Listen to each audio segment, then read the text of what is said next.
लटकवले बाड़ो मुँह तू नइखा मुस्कात काहे बैठल हब धक माथा पहाड़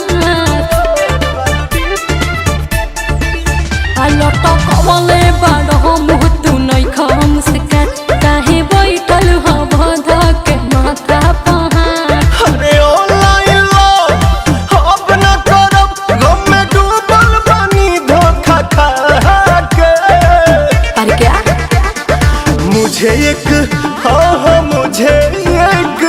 मुझे एक भौजी ने लूटा रे कुंवर वाला डीपी लगा के। अब मुझे एक भौजी ने लूटा रे कुंवर वाला डीपी लगा के।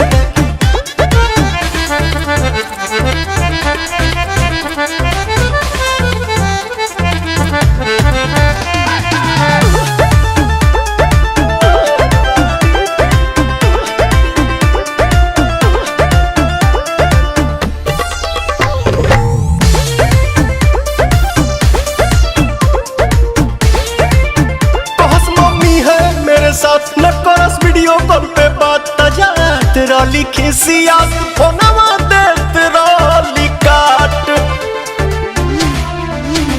तोहरा मिलल बा तोहरे ही करनी के फल बाड़ो हमके तड़ पहले तू कहले रहा छही बनल आशिक होता बड़ी तकलीफ गइली सब गजब सिखा के।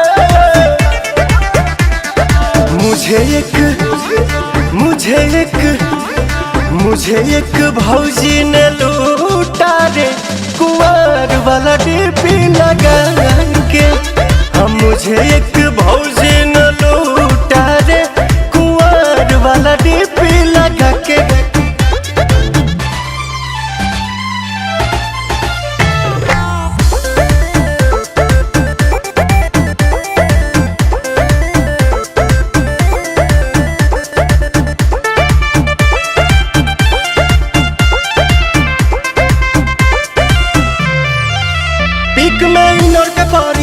बुराई कैसे करी तसैया वाला होके कैली धोखा धड़ी। छोड़ा जाए दाना कैला तू गलती जवन अफसोस मत कर प्रिय दरसी पवन। देहो कैसे भुलाई दिली आदत धराई रातों रात भर हमसे बतिया के। मुझे एक भौजी ने लूटा रे कुंवर वाला डीपी लगा के। मुझे एक भौजी ने लूटा रे कुंवर वाला डीपी लगा के।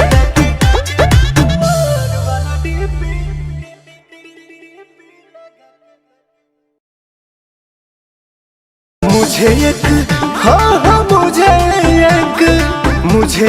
भौजी ने लूटा रे कुंवर वाला डीपी लगा के।